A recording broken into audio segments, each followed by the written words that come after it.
Olá pessoal, sejam bem-vindos. É sempre uma satisfação interagir com vocês.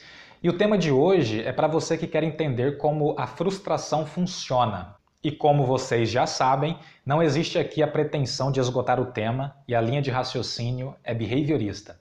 Então vamos lá.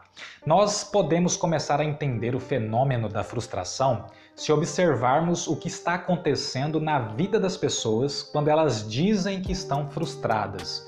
Então, vamos começar pelas circunstâncias mais simples e avançar aos poucos para as mais complexas. E um dos tipos mais simples é a frustração que sentimos quando algo nos atrasa para acessar uma atividade urgente.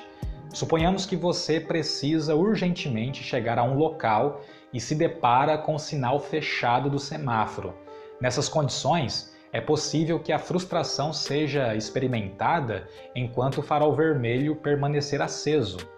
E a depender do grau de urgência da situação, poderá ocorrer ansiedade também. O fato é que qualquer situação que nos atrasa a fazer algo urgente pode nos deixar frustrados, ansiosos e irritados. Agora, diferente dessa frustração por atraso, é a frustração por impedimento, que é quando você precisa fazer algo, mas não consegue acessar a oportunidade para fazer. Isso pode acontecer quando o sujeito, por alguma razão, perde o tempo da oportunidade, como no caso daqueles que se atrasam para a prova do Enem e são impedidos de entrar. Mas também pode acontecer de você estar no tempo certo, mas sofrer a interferência de uma situação paralela que impede o contato com a gratificação, como nos casos das relações amorosas que aconteceram no tempo exato em que a oportunidade ficou disponível, mas que foram impedidas pela desaprovação da família. Outra variação é quando existe uma necessidade, mas não existe possibilidade de acesso à oportunidade, como no caso das pessoas que possuem problemas sérios de saúde, mas não podem pagar pelos tratamentos apropriados. Perceba que pode acontecer frustração por impedimento de começar algo e também por impedimento de terminar algo que já começou. E vocês já devem ter percebido que esse modelo abrange um número bastante elevado de circunstâncias envolvendo os imprevistos da nossa vida pessoal. E além disso, as regras grupais, os códigos morais, as leis também impedem as pessoas de fazer algumas coisas, porque estabelecem punições para os casos de desobediência ou subversão.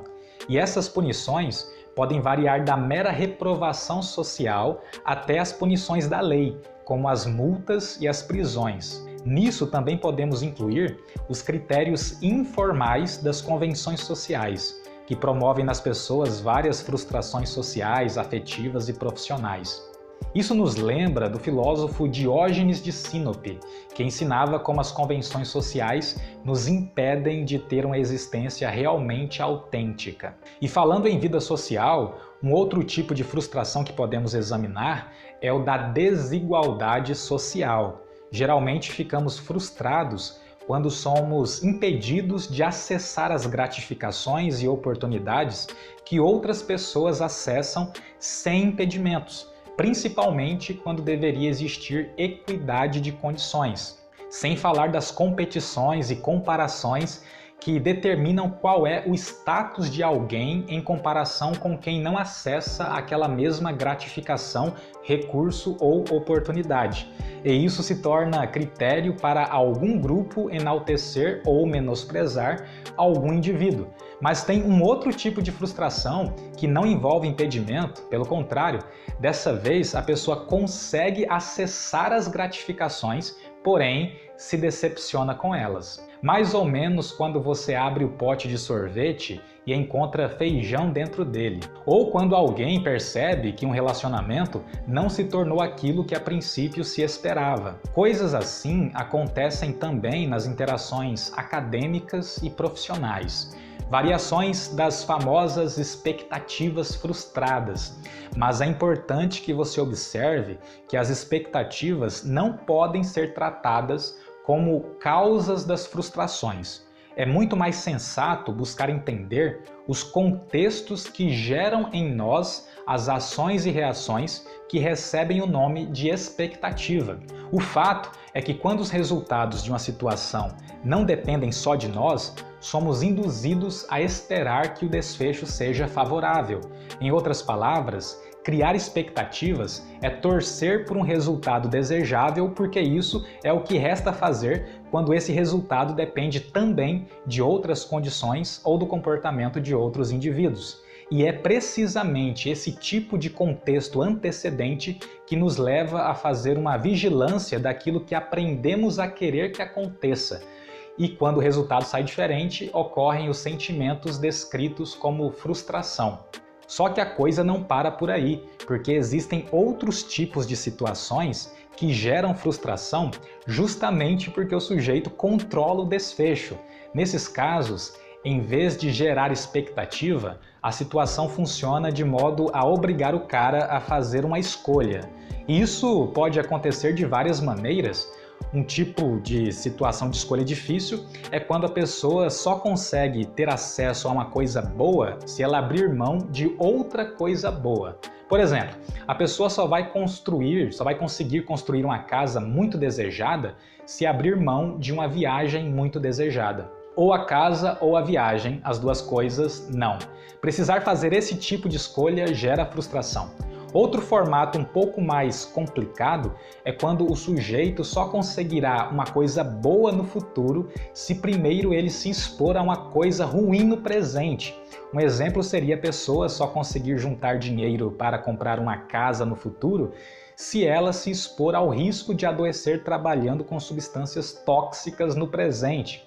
Ou o cara se arrisca a ficar doente para poder comprar a casa, ou ele preserva a saúde e não compra a casa.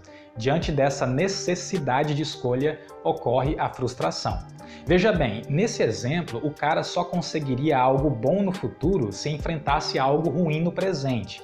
Mas o cenário fica mais difícil se a gente inverter a coisa, ou seja, se ele precisar abrir mão de uma coisa boa no presente para evitar uma coisa ruim no futuro. Como quando a pessoa precisa abrir mão de construir uma casa muito desejada para fazer um tratamento médico a fim de evitar o agravamento de uma doença. Se escolher construir a casa, a doença vai ficar sem tratamento. E se escolher fazer o tratamento, não vai conseguir construir a casa. Ter que decidir assim, certamente, é frustrante. Mas o negócio fica ainda mais frustrante se for necessário enfrentar algo ruim no presente para evitar uma coisa pior no futuro. Quando, por exemplo, a pessoa precisa deixar uma doença grave sem tratamento no presente para evitar que a família passe fome no futuro. Ou faz o tratamento e aí a família passa fome, ou não faz o tratamento e aí evita a fome da família. Ser obrigado a fazer esse tipo de escolha certamente deixa a pessoa frustrada em relação à própria existência. E ainda seria possível explorar uma infinidade de outras possibilidades, mas eu creio que você já tem entendido que a lógica da coisa está relacionada com atrasos, impedimentos, competição, comparação, imprevistos, desfechos sem controlabilidade e escolhas difíceis. A questão é que, passando por frustrações, nós aprendemos maneiras de agir diante das novas frustrações que vierem. Só que, a depender dessa história de vida, a pessoa pode aprender formas ineficientes ou prejudiciais de lidar com alguns tipos de frustração. Sem falar que o meio sociocultural estabelece variações na forma como as pessoas mostram a frustração, com diferenças de gênero, idade, poder aquisitivo e de várias outras condições. E além da frustração, existem outros processos e fatores que, quando se combinam, podem dar origem aos chamados transtornos mentais, que são rótulos atribuídos aos vários formatos de problemas comportamentais. O fato é que as frustrações são geralmente imprevisíveis e a nossa qualidade de vida depende do quão adaptativamente nós aprendemos a enfrentá-las. E nesse processo, a orientação de um profissional da psicologia pode contribuir bastante. Como sugestão de leitura, vai o livro Personalidade, uma análise do comportamento, do psicólogo Robert Ludin. Se gostou, compartilhe para mais alguém que você acha que vai gostar também e obrigado pela visualização.